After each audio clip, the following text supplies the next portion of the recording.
तो रायपुर से इस वक्त की एक बड़ी खबर बता दें, बीजेपी की सभा में प्रशासन ने छापा मारा है। राजनीतिक पार्टियां आचार संहिता का उल्लंघन कर रही हैं। सार्वजनिक भवनों में राजनीतिक सभाएं की जा रही हैं। बीजेपी की सभा में अब प्रशासन ने दबिश दी है। और आपको यह भी बता दें कि सामुदायिक भवन में राजनीतिक सभा चल रही थी। रायपुर उत्तर के प्रत्याशी पुरंदर मिश्रा सभा ले रहे थे। जोन 5 के आयुक्त ने पुलिस के साथ छापा मारा है। वहां पर आदर्श आचार संहिता के उल्लंघन का आरोप लगा है। दबिश के बाद सभा छोड़कर बीजेपी के पदाधिकारी निकल गए। कल लाल बहादुर शास्त्री वार्ड में कांग्रेस ने सभा की थी। सरकारी भवन में लोगों को कांग्रेस में शामिल करवाया था। और आज सार्वजनिक सभा में रायपुर उत्तर के प्रत्याशी पुरंदर मिश्रा सभा ले रहे थे। इसी दौरान प्रशासन ने छापा मारा है।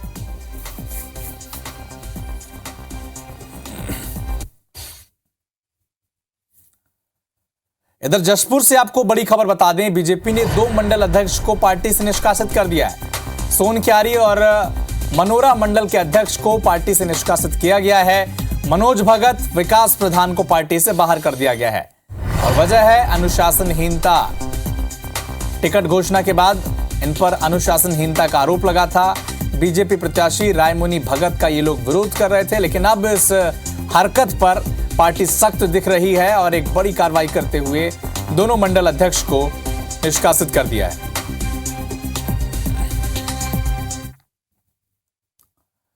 जगदलपुर से एक बड़ी खबर आपको बता दें, मालगाड़ी का डिब्बा पटरी से उतर गया है। बचेली रेलवे स्टेशन के पास हादसा हुआ है। तकनीकी खामी के चलते यह हादसा हुआ है। आवागमन बाधित कर दिया गया है। मरम्मत में रेलवे स्टाफ जुटा हुआ है। केके रेल मार्ग की यह घटना बताई जा रही है। तो तकनीकी खामी के चलते एक बड़ा हादसा हो गया। आवागमन बाधित है। रेलवे स्टाफ मरम्मत में जुटा है। जगदलपुर से एक बड़ी खबर आपको बता दें, केके रेल मार्ग की घटना।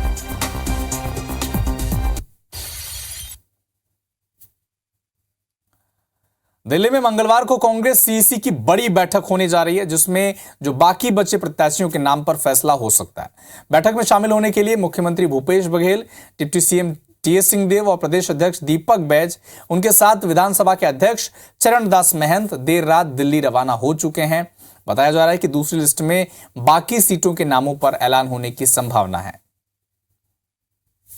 महत्वपूर्ण बैठक है और मैं समझता हूं कि बहुत जल्दी अब जो दूसरी लिस्ट है वो आप सबके सामने होगा। इसके बाद, मीटिंग के बाद, कांग्रेस की ये निश्चित रूप से सोच रही है कि महिलाओं को पिछले बार जितनी सीट मिली उससे ज़्यादा दें और जाति समीकरण में भी ऐसा नहीं लगना चाहिए कि ओबीसी समाज को पिछले बार से कम सीट मिल रही। ये बात तो ध्यान में रख के हम लोग चल रहे हैं। कल की बैठक होने के बाद तो संभावना है कि 1-2 दिन में लिस्ट आ जाए।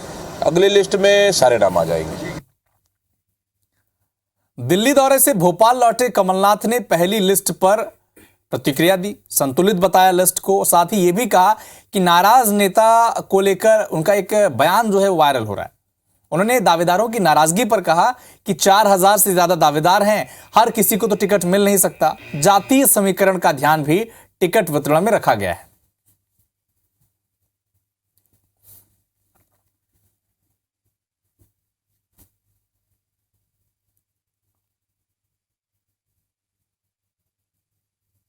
सब सहमति से कोई नाम मिले। 4000 लोगों ने अप्लाई किया, सब 4000 कहते हैं मैं तो जीतने वाला हूं। ऐसा आज तक मेरे राजनीतिक जीवन में कोई नहीं मिला मुझे जो अपना आवेदन दे और कहे कि मैं हारने वाला हूं। ये बात तो आप लोग समझते हैं। तो ये बहुत बड़ी चुनौती थी हमारे सामने। बाकी सीटें भी हम अगले 2-3 दिन में घोषित कर देंगे। हमें सब चीज़ें देखनी पड़ती हैं। जाति समीकरण हमारा सही है। अगर एक सीट में कोई अच्छा कैंडिडेट है पर उसके बाद हमारा जाति समीकरण सही ना बने, हमें न्याय करना है। हमारा लक्ष्य है सामाजिक न्याय। उसको देखते हुए हमें सीटें तय करनी है। हम एक सीट से नहीं जाते, हम पूरे ज़िले को देखते हैं। मध्य प्रदेश का चुनाव 17 नवंबर को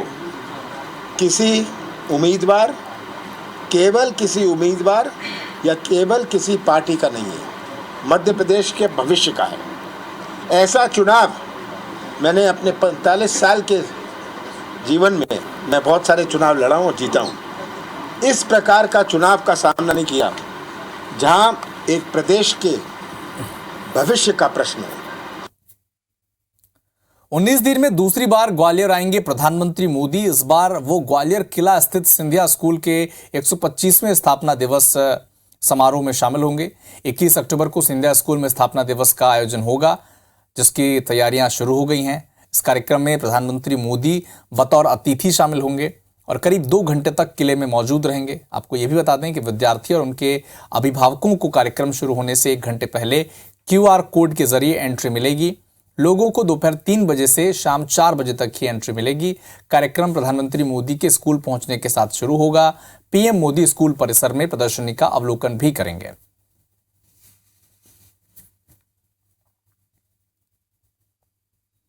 प्राइम मिनिस्टर का बहुत महत्वपूर्ण कार्यक्रम रहता है, तो और उनका जो सिंधिया स्कूल आने का कार्यक्रम में है, वहाँ ऑलरेडी एक एनुअल फंक्शन है उनका 125th, उसकी व्यवस्थाएं सारी कर रहे हैं जो उनके प्रोटोकॉल के साथ सिक्योरिटी के साथ। छत्तीसगढ़ के पूर्व सीएम डॉक्टर रमन सिंह ने राजनांदगांव में अपना नामांकन आज दाखिल कर दिया है। पर्चा भरने के बाद उन्होंने IBC 24 से खास बातचीत की और जीत का दावा किया। हमारे साथ पूर्व मुख्यमंत्री और राजनांदगांव के भारतीय जनता पार्टी के प्रत्याशी डॉक्टर रमन सिंह यहाँ मौजूद हैं। उन्होंने आज नामांकन भरा। अमित शाह इनके नामांकन कार्यक्रम में आए थे, सभा को भी उन्होंने संबोधित किया। ये आपके ही भारतीय जनता पार्टी के नेता बोल रहे हैं कि जो गिरीश देवांगन है आपके सामने, उनका कद काफ़ी छोटा है और उनको बलि का बकरा बना दिया गया है। आप कितना सहमत हैं इस बात? मैं ऐसा नहीं मानता। कांग्रेस और भारतीय जनता पार्टी का मुकाबला होता है और कांग्रेस पार्टी चुनाव लड़ती है, प्रत्याशी कोई भी हो, और हम भारतीय जनता पार्टी के प्रत्याशी की हैसियत से या हम लोग इस पूरे चुनाव को गंभीरता से लेंगे और पूरी ताकत लगाएंगे। एक एक कार्यकर्ता को लगाना पड़ेगा, क्योंकि मुकाबला कोई व्यक्ति से नहीं होता, पार्टी और संगठन से होता है, तो वो मुकाबला हम लोग करेंगे। ये गिरीश देवांगन को टिकट के पीछे को देने के पीछे क्या आपको तर्क नजर आता है कांग्रेस? मुझे तो समझ में नहीं आता कि किस हिसाब से चुनाव लड़ा। 15 दिन तो राजनांदगांव के मतदाता ग्रामीण क्षेत्र में यही पूछते रह जाएंगे 15 दिन तक, चुनाव होते तक, गिरीश देवांगन कौन, गिरीश देवांगन कौन। गिरीश देवांगन की पहचान बनने में 15 दिन लगेगा, तब तक चुनाव आ जाएगा।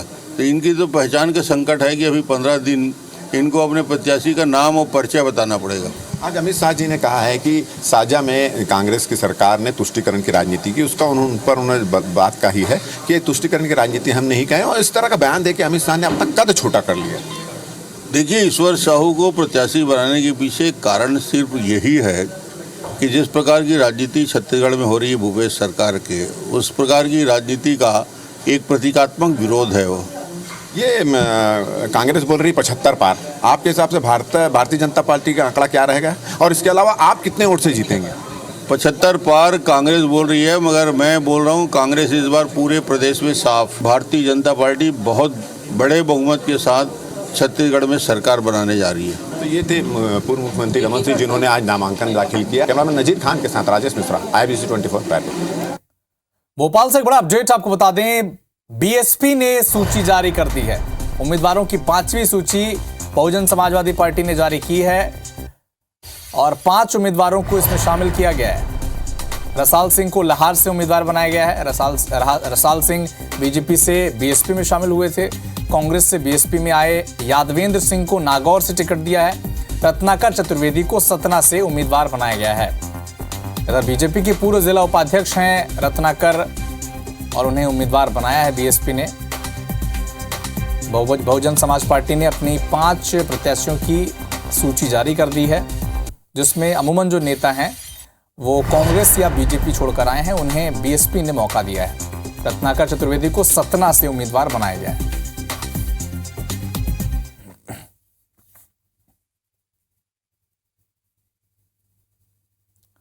कांग्रेस को छत्तीसगढ़ की सत्ता से बाहर करने के लिए BJP ने खास फॉर्मूला तैयार किया है।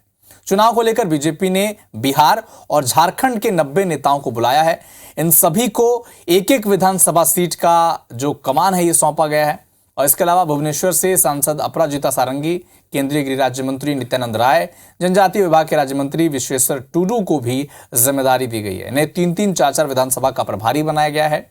आज कुशाभाऊ ठाकरे प्रदेश कार्यालय में सभी बाहरी नेता यानी जो बिहार और झारखंड से आए हैं उनकी बैठक रखी गई, जिसमें मनसुख मंडाविया और प्रदेश सह प्रभारी नितिन नवीन समेत प्रदेश संगठन मंत्री पवन साय भी मौजूद रहे और विधानसभा क्षेत्र की जानकारी उन्होंने दी है।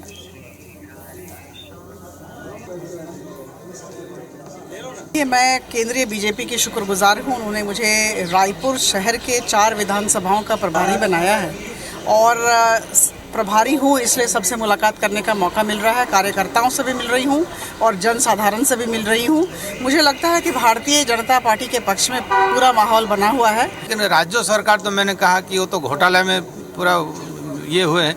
देखिए, जहाँ आरोप करोड़ों का डीएमएफ का घोटाला हो रहा, ये तो लाख का करोड़ों का है। इसलिए जनता को सब पता चल गया है। इस बार भारतीय जनता पार्टी को आशीर्वाद मिलेगा। इस समीक्षा जब करेंगे तो पता चलेगा कि उसमें कितना पैसा मोदी जी का है, किसका कहा है। और ये पूरी जब समीक्षा एक एक चीज़ का कीजिएगा तो जो भी यहाँ हुआ है, एक तो जितना नरेंद्र मोदी जी का पैसा यहाँ आया है उससे जितना विकास होना चाहिए तो उतना विकास तो किए नहीं है। जो भी हुआ है वह मोदी जी के पैसे से हुआ और नरेंद्र मोदी जी के मन में छत्तीसगढ़ की जनता है, इसलिए जीत सुनिश्चित है। केंद्रीय गृह मंत्री अमित शाह और पूर्व मुख्यमंत्री और राजनांदगांव के बीजेपी से प्रत्याशी जो हैं नामांकन में शामिल होने के लिए इस मौके पर परिवर्तन महासंकल्प सभा को संबोधित करते हुए अमित शाह ने प्रदेश सरकार के घोटालों का जिक्र किया और कहा कि अगर उनकी सरकार आएगी तो घोटालेबाजों को उल्टा लटका दिया जाएगा। बीरनपुर की घटना का भी जिक्र किया अमित शाह ने, कहा कि अगर कांग्रेस से सरकार आई है तो प्रदेश में इस तरह की घटनाएं और भी होंगे, जिसका जवाब सीएम भूपेश बघेल ने दिया। कहा कि अमित शाह चुनी हुई सरकार को धमकी देते हैं। सांप्रदायिकता में बीजेपी ने पीएचडी कर ली है तो पीसीसी चीफ दीपक बैजू ने कहा कि बीजेपी सांप्रदायिकता फैला रही है।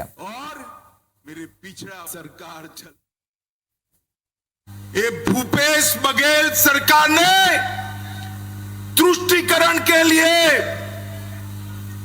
वोट बैंक की राजनीति के लिए छत्तीसगढ़ के बेटे भुवनेश्वर को लिंचिंग कराकर मार दिया। भुवनेश्वर साहू को भारतीय जनता पार्टी ने तय किया है कि हम भुवनेश्वर साहू के हत्यारों को उनके अंजाम तक पहुंचाएंगे।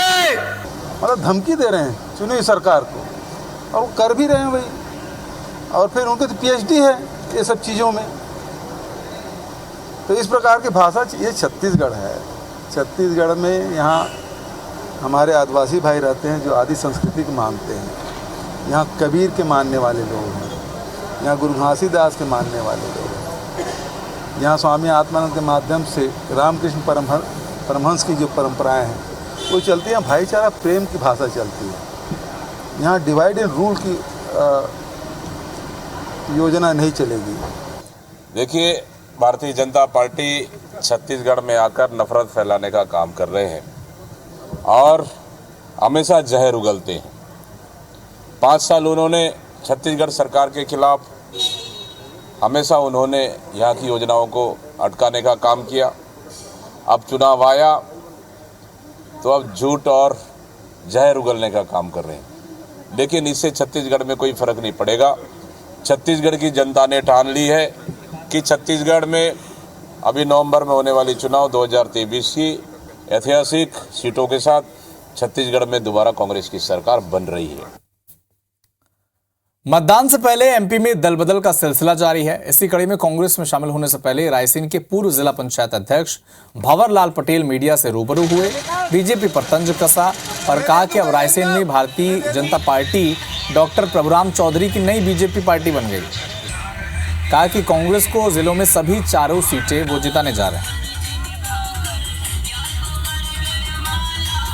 कांग्रेस में जा रहे हैं तो कांग्रेस का काम करेंगे, 4 सीट जिताएंगे।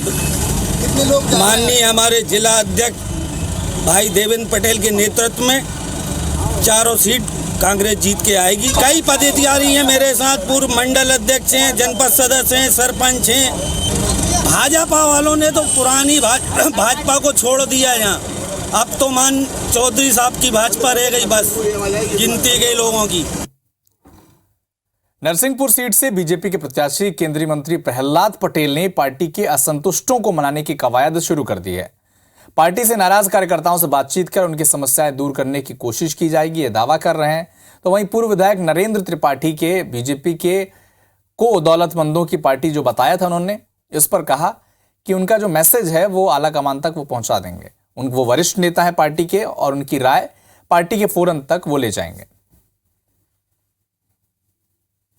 मुझे लगता है कि भारतीय जनता पार्टी इसमें कोशिश करती है। डाटावारा में जानकारी मुझे भी आई है, मैं भी एक बार कोशिश करूंगा। पार्टियों को मुझे नाम लेने की जरूरत नहीं है, आपकी जानकारी में है। ऐसे गठबंधन बनते और बिगड़ते हैं, ये अवसरवादी गठबंधन। हमको लोकतांत्रिक कहने के पीछे मुझे लगता है या तो उनका उम्र का फर्क है, अन्यथा कोई कारण तो बताएं। अशोकनगर से बीजेपी विधायक जजपाल सिंह जज्जी को सुप्रीम कोर्ट से बड़ी राहत मिली है। विधायक के खिलाफ जातीय प्रमाण पत्र पर लगी याचिका को सुप्रीम कोर्ट ने खारिज कर दिया। सुप्रीम कोर्ट ने कहा कि जब हाईकोर्ट की डबल बेंच ने इसे सही माना है तो अब इस याचिका पर सुनवाई नहीं की जा सकती। दरअसल अशोकनगर के बीजेपी के ही पूर्व विधायक लड्डू राम कोरी ने वर्तमान विधायक जजपाल सिंह जज्जी के जातीय प्रमाण पत्र को पहले हाईकोर्ट में चुनौती दी थी। इसके बाद जब हाईकोर्ट की डबल बेंच ने विधायक जज्जी के जातीय प्रमाण पत्र को सही ठहराया तो इसी को लेकर वो सुप्रीम कोर्ट गए और अब सुप्रीम कोर्ट ने इस याचिका को खारिज कर दिया।